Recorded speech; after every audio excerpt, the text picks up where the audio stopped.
ఇచ్చే పరిస్థితి లేకుండే. నా చుట్టాలను కూడా ఆ రోజు ఇల్లు అడిగితే ఇల్లు ఇస్తే రేపొద్దున మాకు బీఆర్ఎస్ పార్టీ ఇబ్బంది పెడుతుందని చెప్పి అటువంటి పరిస్థితులు మనం చూసినాం.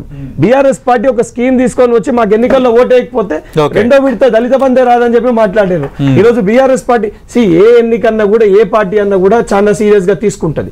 ఈ రోజు బీఆర్ఎస్ పార్టీ ఒకటే ఒక నినాదం తీసుకుంది, సెంటిమెంట్ అనేది. ఆ విషయాన్ని కూడా నేను ఒకటే ఒక మాట బీఆర్ఎస్ పార్టీని అడగదలుచుకున్నా.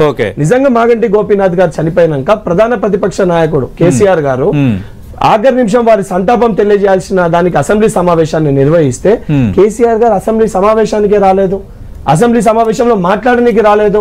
దాని తర్వాత పాపం వారి కుటుంబ సభ్యులను అడ్డం పెట్టుకొని, సెంటిమెంట్ ని అడ్డం పెట్టుకొని మళ్ళీ వారి వ్యక్తిగత లాభం కోసం ఈ ఎన్నికల్ని అన్నిటినీ కలుపుకొని గెలిచే ప్రయత్నం చేశారు. ప్రజలు 2 ఏళ్ల మా పరిపాలనని దృష్టిలో పెట్టుకొని రిఫరెండం గా ఈ ఎన్నికల్లో మాకు తీర్పిచ్చారు. మళ్ళీ చెప్తున్నా 100% కాంగ్రెస్ పార్టీ అభ్యర్థి నవీన్ యాదవ్ గారు 5,000 పైన, అంటే మీరు అన్నట్టు నెక్ టు నెక్ ఉన్న 5,000 to 15,000 ఓట్స్ మధ్యలో నవీన్ యాదవ్ గారు ఎన్నికల్లో కాంగ్రెస్ పార్టీ అభ్యర్థి 100% గెలుస్తాడు. రైట్, మనం లేటెస్ట్ బ్రేకింగ్ చూస్తున్నాం. 3వ రౌండ్ లో కూడా కాంగ్రెస్ పార్టీ ఆధిక్యాన్ని కనబరుస్తోంది. అయితే లేటెస్ట్ గా ఎన్నికల అధికారులు రిలీజ్ చేసిన డేటా ప్రకారం తొలి రౌండ్ లో, అంటే షేక్పేట్ డివిజన్ మనం మాట్లాడుకున్నప్పుడు తొలి రౌండ్ లో కాంగ్రెస్ పార్టీకి 47 ఓట్ల ఆధిక్యం మాత్రం లభించింది. రెండో రౌండ్ లో 1900కు పైగా ఓట్ల ఆధిక్యం లభించింది. 3వ రౌండ్ లో కూడా నవీన్ యాదవే ఆధిక్యంలో ఉన్నారు. మరి కాసేపట్లో ఎంత ఆధిక్యం అనేది మనకి రాబోతుంది. మరిన్ని వివరాలు అందించడానికి కోట్ల విజయభాస్కర్ రెడ్డి స్టేడియం నుంచి మా ప్రతినిధి అజయ్ సిద్ధంగా ఉన్నారు. అజయ్, కొంత మొదటి రౌండ్ అలాగే పోస్టల్ బ్యాలెట్ లో స్వల్ప ఆధిక్యం ఉంది కాంగ్రెస్ కి, బట్ రెండో రౌండ్ 1900 ఓట్ల పైగా ఆధిక్యం ఉంది. 3వ రౌండ్ లో కూడా కాంగ్రెస్ పార్టీ అభ్యర్థి నవీన్ యాదవే ఆధిక్యం కనిపిస్తున్నట్టుగా వార్తలు వస్తున్నాయి. ఇదే ట్రెండ్ కొనసాగబోతుందా? అక్కడ అంచనా అంటే అక్కడ ఎలాంటి వాతావరణం ఉంది ప్రెసిడెంట్? ఖచ్చితంగా కాంగ్రెస్ స్పష్టమైన ఆధిపత్యాన్ని కొనసాగించే అవకాశం అయితే మనకు స్పష్టంగా కనబడుతుంది. ఎగ్జిట్ పోల్స్ ఏవైతే ఉన్నాయో వాటిని నిజం చేస్తూ మొదటి రౌండ్ నుండే నవీన్ యాదవ్ అదేవిధంగా కాంగ్రెస్ బీఆర్ఎస్ పైన స్పష్టమైన ఆధిక్యతను ప్రదర్శిస్తున్నటువంటి పరిస్థితి కనబడుతుంది. మనం ఏదైతే ఎగ్జిట్ పోల్స్ చెప్పిన దాని ప్రకారం కొంత షేక్పేట్లో బీఆర్ఎస్కు ఎడ్జ్ వస్తుందని ఆశించింది.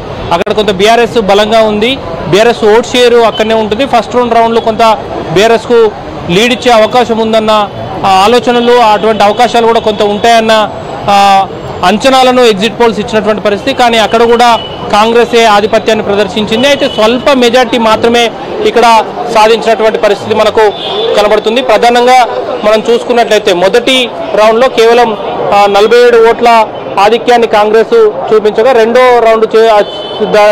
రౌండ్కు వచ్చేసరికి 1900కు పైగా మెజార్టీ ప్రదర్శించినటువంటి పరిస్థితి కనబడుతుంది. 3వ రౌండ్లో సైతం నవీన్ యాదవే ఆధిక్యంలోకి ఉన్నట్టుగా తెలుస్తుంది. ఈ ట్రెండ్ అనేది ఖచ్చితంగా కంటిన్యూ అయ్యే అవకాశం అయితే లేకపోలేదు. ఎందుకంటే షేక్పేట మొదటి రౌండ్లో మొత్తం షేక్పేట ఉంటుంది. మొదటి రౌండ్ పూర్తయిన తర్వాత రెండో రౌండ్లో వచ్చేసి షేక్పేటకు సంబంధించిన డివిజన్లతో పాటు ఎర్రగడ్డలోని కొన్ని డివిజన్లు ఆడే అవకాశం ఉంటుంది. అక్కడ కూడా కాంగ్రెస్ లీడ్ వచ్చే అవకాశం అయితే లేకపోలేదు. ఆ తర్వాత రేమత్ నగర్, వెంగళరావు నగర్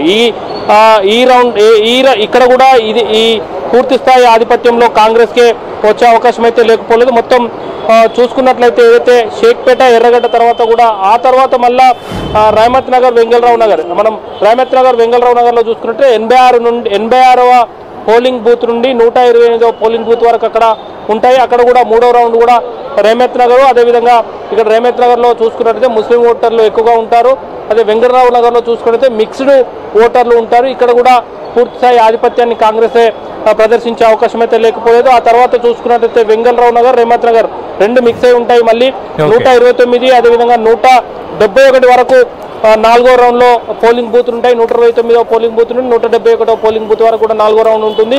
అక్కడ కూడా పూర్తి స్థాయిలో ఆధిపత్యాన్ని కాంగ్రెస్ పరిదర్శించే అవకాశం అయితే లేకపోలేదు. ఖచ్చితంగా ఏదైతే మొదటి నుండి స్టార్ట్ అయినటువంటి ట్రెండ్, అంటే స్టార్టింగ్ కొంత 47 కాడ బీజేపీ కాంగ్రెస్ లీడ్ అనేది స్టార్ట్ అయింది. ఆ తర్వాత అది కంటిన్యూ అవుతూ 1900కు చేరుకుంది. ఆ తర్వాత 3వ రౌండ్ లో కూడా కాంగ్రెస్ ఆధిపత్యాన్ని కొనసాగిస్తున్నట్టుగా కొద్దిసేపటి క్రితమే మనకు సమాచారం అయితే అందింది. అయితే పూర్తి స్థాయిలో ఎంత మేరకు ఎంత నెంబర్ ఎంత అనేది పూర్తి స్థాయి స్పష్టత అయితే రావాల్సిన అవసరం అయితే ఉంది. అయితే ఇక్కడ కోట్ల విజయభాస్కర్ రెడ్డి స్టేడియం వద్ద కొంత కోలాహల వాతావరణం, కాంగ్రెస్కు అనుకూలమైనటువంటి ఫలితాలు వస్తుండడంతో కొంత సంతోషకరమైన వాతావరణం అయితే కనబడుతున్నటువంటి సిచ్యువేషన్ అయితే చూడవచ్చు. ఏదైతే కాంగ్రెస్ సంబంధించినటువంటి మద్దతుదారులు కూడా కొంత హడావిడి చేస్తున్నటువంటి సందర్భం అయితే కనబడుతుంది. దీనికి పక్కనే అంటే కోట్ల విజయభాస్కర్ రెడ్డి స్టేడియానికి పక్కనే నవీన్ యాదవ్ ఇల్లు కూడా ఉండడంతో కొంత హడావిడి కోలాహల వాతావరణం అయితే మన స్టేడియం వద్ద కనబడుతుంది. రైట్ అజయ్, మనం చూస్తున్నాం కాంగ్రెస్ పార్టీలో కొంత కోలాహలం మొదలైంది. ఖచ్చితంగా మా పార్టీ అభ్యర్థే విజయం సాధించబోతున్నారు. ఎందుకంటే మొదటి రౌండ్ రెండో రౌండ్లో ఆధిక్యాన్ని కనబరిచారంటే ఇక 3, 4, 5 ఖచ్చితంగా మాకు మెజార్టీ ఓట్లు అంటే మెజార్టీ ఓటింగ్ పర్సంటేజ్ అయింది. మెజార్టీ ఓట్లు కూడా 3 రౌండ్లో వచ్చే అవకాశం ఉందని చెప్తున్నారు. ఎందుకంటే రహమత్ నగర్, వెంగళరావు నగర్, రహమత్ నగర్, వెంగళరావు ఈ 5 అంటే 3, 4, 5 ఈ రౌండ్లలో కొంత ఎక్కువ లీడ్ని కాంగ్రెస్ పార్టీ అభ్యర్థి కనబరిచే ఛాన్స్ ఉంది. కాబట్టి ఫైనల్గా 5,000 నుంచి 15,000 మధ్య ఖచ్చితంగా ఆధిక్యంలో విజయం సాధిస్తామని ప్రస్తుతం స్టూడియోలో ఉన్న ఎమ్మెల్సీ బలుమూరి వెంకట్ గారు చెప్తున్నారు.